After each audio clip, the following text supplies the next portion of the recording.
बुद्धि से भगवान की स्तुति नहीं हो रही है, ये भी कोई कारण नहीं है। नच दीन तो हम, और हम कोई दीनहीन हो रहे हो कि हे भगवान आपके बिना हमारा कुछ चलेगा नहीं, आपके बिना हमारा कुछ कल्याण होगा नहीं, ऐसे भी दीनहीन नहीं है हम। समझ आ रहा है? भगवान की भक्ति करने वाला सम्यक दृष्टि पुरुष बहुत ही समभाव में रहने वाला होता है, और वह भगवान के प्रति ना अहंकार से भाव में लाता है और ना ही उनके प्रति दीन भाव लाता है। ना अपने अंदर कोई दीनता धारण करके भगवान की स्तुति करता है, ना कोई सिर चढ़ा करके अहंकृत होकर के भगवान की स्तुति करता है, न केवल बुद्धि के कारण से भगवान की स्तुति करता है। भगवान की स्तुति करने का सम्यक प्रयोजन आगे की लाइन में लिखा हुआ है। क्या लिखा है? श्री वीर देव गुण पर्यय चेतनायाम, संलीन मानस वस स्तुति मातनोमी। वीर भगवान, आप तीर्थंकर हुए, आपकी आत्मा आज भी सिद्धालय में स्थित है, आप सर्वज्ञ हैं, आपकी चेतना परम शुद्ध हो चुकी है, आपके अनंत गुण प्रकट हो चुके हैं, आपकी गुणों की एक एक गुणों की पर्याय ज्ञानियों के ज्ञान में आती हैं, तो उन गुणों की, उस द्रव्य की, शुद्ध द्रव्य की और उन पर्यायों की स्तुति करने में मन अपने आप लीन हो जाता है। क्योंकि जो भगवान को द्रव्य गुण और पर्यायों से जानता है उसी के मोह का क्षय होता है, ऐसा आचार्य कुंदकुंद देव ने प्रवचन सार ग्रंथ में लिखा हुआ है। तो उन भगवान को ऐसे द्रव्य गुण और पर्यायों से जानने में जिसका मन लगा है, तो वो भगवान की स्तुति किए बिना रह कैसे सकता है? उसके मन में स्तुति के भाव तो आ ही जाएंगे। मतलब स्तुति का प्रयोजन क्या हुआ कि हमें भगवान का जो आज भी शुद्ध आत्मा है, आज भी उनके जो शुद्ध गुण हैं, आज भी उनके जो शुद्ध पर्याय प्रकट हैं, उन द्रव्य गुण पर्याय में अपना मन लगाने के लिए हम भगवान की स्तुति कर रहे हैं। माने हम अपनी आत्मा को शुद्ध बनाने के लिए भगवान जिनेंद्र देव की शुद्ध आत्मा का आलम्बन स्तुति के माध्यम से ले रहे हैं। समझ आ रहा है? ये स्तुति का प्रयोजन है। क्या करना है?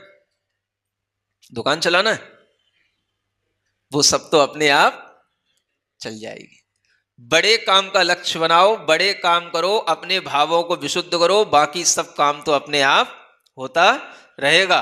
बस इतनी प्रार्थना करते रहो, भगवान आपकी भक्ति करने में कोई भी अड़चन ना आए। देखो 100 बातों की एक बात, क्या समझ आ रहा है?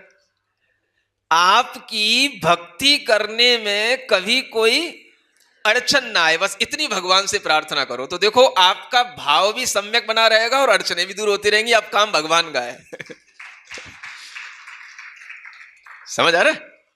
बस हमें भक्ति करने का मन है, हम समय निकाल रहे हैं, लेकिन घर में ये काम आ गया, वो काम आ गया, ये बच्चे के लिए ये करना, दुकान के लिए ये करना, ग्राहक के लिए करना है। भगवान भक्ति करने में कोई भी अड़चन ना, कम से कम। समझ आ रहा है? जिस समय यहां भक्ति होती है 8:30 बजे से 9:30 बजे तक तो कोई अड़चन ना आए, इतना तो भगवान से प्रार्थना कर लो। है? आपके लिए सब अंतराय कर्म तो अपने आप, जो अड़चने आ रही भी होंगी वो सब अपने आप दूर। बस आप अपना मन बनाओ, इतनी सी भावना करो, अपने आप सब होएगा। आप डायरेक्ट ये कहोगे भगवान हमारी ये अड़चने दूर हो जाएं इसलिए हम भक्ति कर रहे हैं, ये उल्टा खेल हो गया। देखो बात वही है, समझदारी की बात है। अब आप समझदार नहीं बनना चाहो तो मैं क्या बताऊं? एक कह रहा है कि भगवान आपकी भक्ति इसलिए कर रहा हूं, भक्ति कर रहा हूं और भक्ति में कोई अड़चन नहीं आनी चाहिए, बस आप इतनी कृपा करना है। और एक कह रहा है कि भगवान मैं आपकी भक्ति इसलिए कर रहा हूं ताकि मेरी अड़चनें दूर हो जाएं। देखो बात वही है, लेकिन प्रयोजन कितना अलग हो गया। भक्ति करने का प्रयोजन क्या हो गया? अड़चनें दूर करना। और वो क्या कह रहा है? मुझे आपकी भक्ति करना, उसमें कोई अड़चन बीच में बाधक ना आए, तो वो तो अड़चन वैसी ही नहीं आएगी। तो भाव कौन सा निर्मल कहलाया? भक्ति का भाव कौन सा कहलाया? भक्ति में अड़चन ना आए, ये हुआ ज्ञानी का भाव। समझ आ रहा है? और भक्ति से अड़चन दूर हो जाए, अब आप ही कह लो अज्ञानी नहीं तो कम से कम मोही का भाव तो कह ही सकते हैं।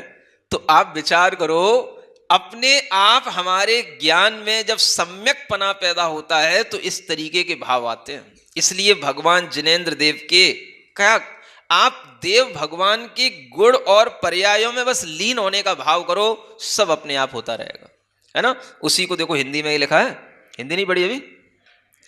नहीं अहंकृत हो करके मैं, नहीं चमत्कृत हो करके, बुद्धि की उत्कटता से ना, नहीं दीनता मन रख के, वीर प्रभु की गुण पर्यायों से युत नित चैतन्यता में, लीन हुआ है मेरा मन यह तह संस्तवन करता में।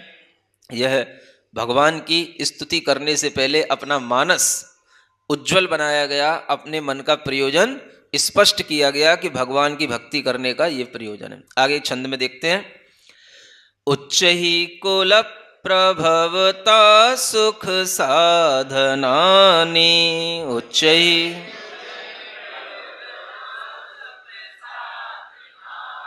सौंदर्य देह सुभग द्रविड़ प्रभूतम, सौंदर्य, इसको यहां मिला के पढ़ते हैं। संस्कृत पढ़ने का एक तरीका होता है, जैसे सौंदर्य देह सुभग, अब द्र शब्द आ रहा है ना, द्र, तो उससे पहले आपको द्वित्व बोलना पड़ेगा। सुभगत, पहले आपको आधा दाब बोलना पड़ेगा, तब वो लय बनेगी, नहीं तो वो लय टूट जाएगी। सौंदर्य देह सुभगत द्रविड़ प्रभूतम।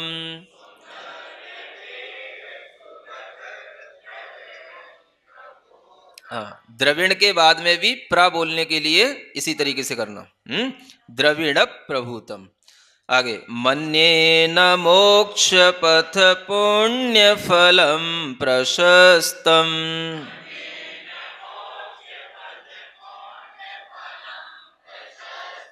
यावन्न भक्ति करणाय मनः प्रयासः।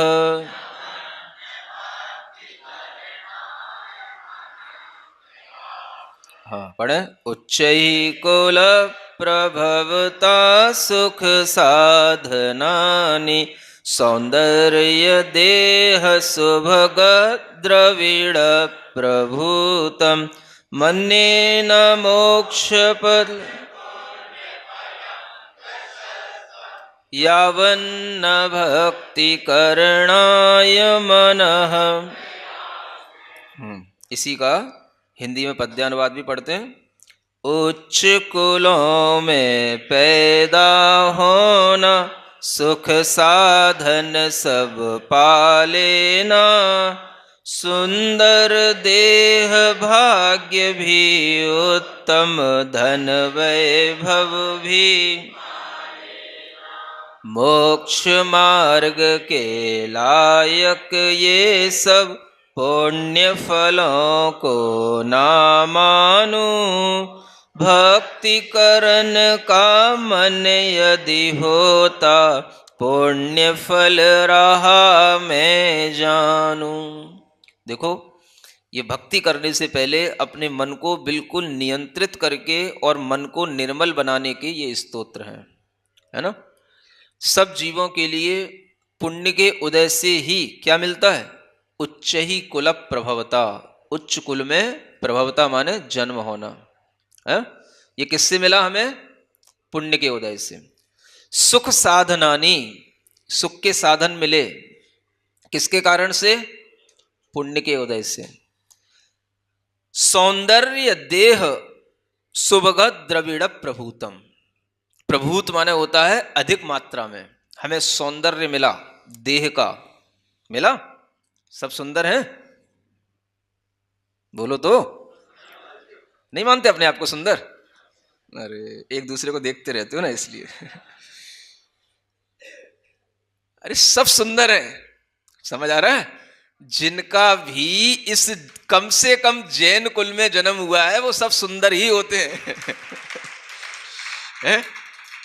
ये मत देखा करो कि हमारा रंग सांवला है कि गोरा है कि काला है, ये कुछ नहीं होता है। सुंदरता सब रंगों के साथ होती है, समझ आ रहा है? सौंदर्य दे सुभग, सुभग माने सौभाग्य मिला। जितने भी लोग इस भगवान के स्तोत्र को सुन रहे हैं सब सौभाग्यशाली हैं, क्योंकि भगवान का नाम सुनना बिना सौभाग्य के संभव नहीं है। आप अगर भगवान की स्तुति कर रहे हैं, भगवान के बारे में कोई भी कथानक सुन रहे हैं, तो ये आपका परम सौभाग्य है। आप भले ही अपने आप को रोते रहो, हमारा बड़ा भाग्य खराब चल रहा है, हम दुर्भागी हैं, समझ आ रहा है? लेकिन सबसे बड़ा सौभाग्य क्या है कि आपके लिए ये भगवान का नाम कान में पड़ रहा है, आप भगवान को अपनी आंखों से देख पा रहे हैं, तरह तरह के सौभाग्य आपको मिले हैं। क्या समझ आ रहा है? ये सौभाग्य भी मिला आपको कि कम से कम आपके लिए इतनी बुद्धि है कि आप अपने बुद्धि से भगवान के बारे में सुन सकते हो, सोच सकते हो, समझ सकते हो। इतना मन मिला, पंचेंद्रियपना मिला, बुद्धि मिली, ये सौभाग्य समझना। हाँ, द्रविड़ प्रभुतम, और द्रविड़ बोलते हैं धन को, धन भी आपको खूब मिला है। क्या समझ आ रहा है? खूब है कि नहीं है? मैं पहले भी कह चुका हूं, अपनी उम्र तौल लेना, नाप लेना, समझ आ रहा है? और अपने दिन भर का खर्चा खूब अपने लिए उसका खर्चा नाप लेना, दिन भर का हमारा कितना खर्चा और हमारी उम्र कितनी है, समझ आ रहा है? और उस उम्र से उस खर्चे को 4 गुना मल्टीप्लाई कर लेना। जो खर्चा आपका एक दिन का आ रहा है अपने जन्म के इस जीवन के लिए, उससे 4 गुना खर्चा आगे के जितने भी आपके दिन बचे हैं, साल के जितने भी बचे हैं, 20, 25, 30, उन सबके दिनों से मल्टीप्लाई कर लेना और खर्चे को मल्टीप्लाई कर देना। समझ आ रहा है? फिर भी देख लेना कि उससे भी ज्यादा धन आपकी तिजोरी में है कि नहीं, आपके बैलेंस में है कि नहीं है?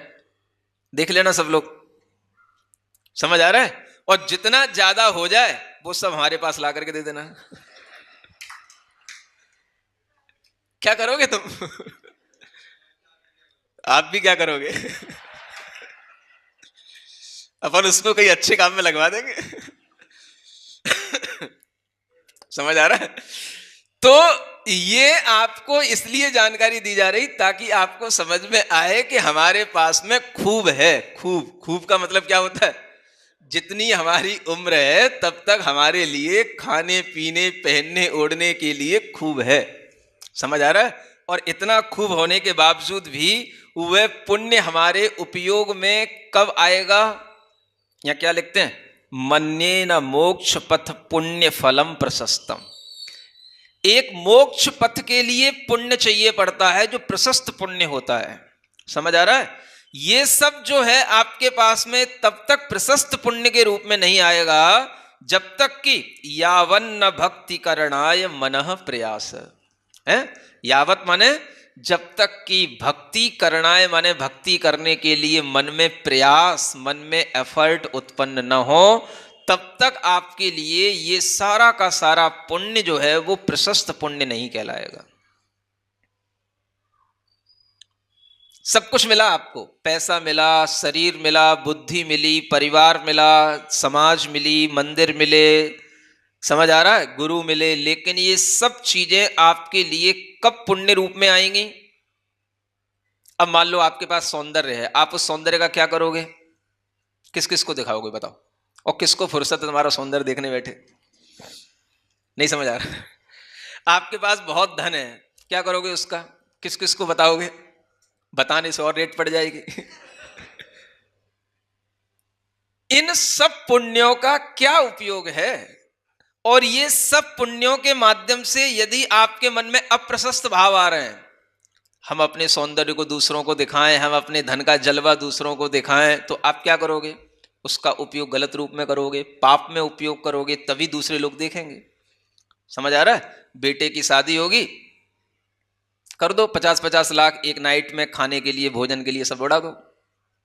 समझ आ रहा है? ये आपके धन का उपयोग होगा। क्या करोगे इसके अलावा? 50 लाख की कोई साड़ी तो आती नहीं है? अब 50 लाख हमें गंवाना है एक रात में, तो भैया ऐसे ही करना पड़ेगा। इसके अलावा और क्या तरीका है?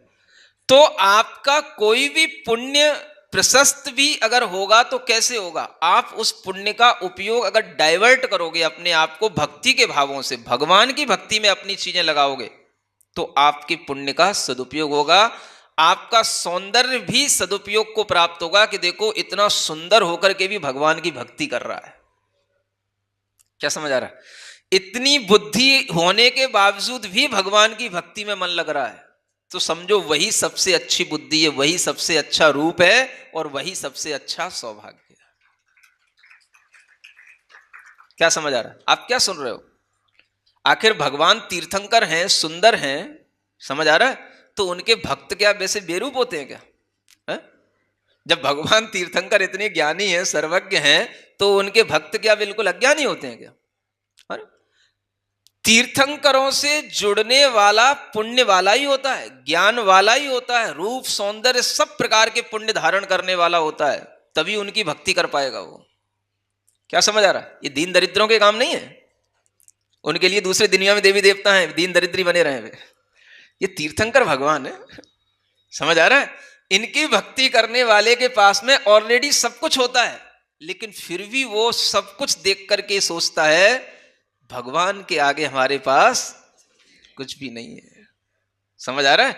इसलिए ये सब चीजें उसके पास होते हुए भी भगवान की भक्ति करने में मन लगता है, क्योंकि उसे मालूम है कि हमसे ज्यादा ज्ञान, बहुत ज्यादा ज्ञान इन तीर्थंकरों के पास है। हमारा सौंदर्य, हमारा रूप, हमारा सौभाग्य, हमारा वैभव कुछ भी नहीं है इनके आगे, और इन्होंने तो सब छोड़ दिया और हम तो सब उसी में लिप्त हैं। समझ आ रहा है? इनकी बुद्धि देखो कितनी उत्कृष्ट। चक्रवर्ती जैसी संपदाएं मिली, राजाओं जैसे भोग मिले, और सब छोड़ दिए, और हम उस छोड़ी हुई चीज में चिपके हुए हैं। तो ऐसी बुद्धि जब किसी व्यक्ति की आती है, तब वो भगवान का भक्त बनने के लायक होता है। इसलिए तीर्थंकर भगवान का भक्त। क्या समझ आ रहा है? हाँ, ऐसा ऐसा ऐरा गहरा नहीं होता है। अच्छा क्वालिटी वाला होता है।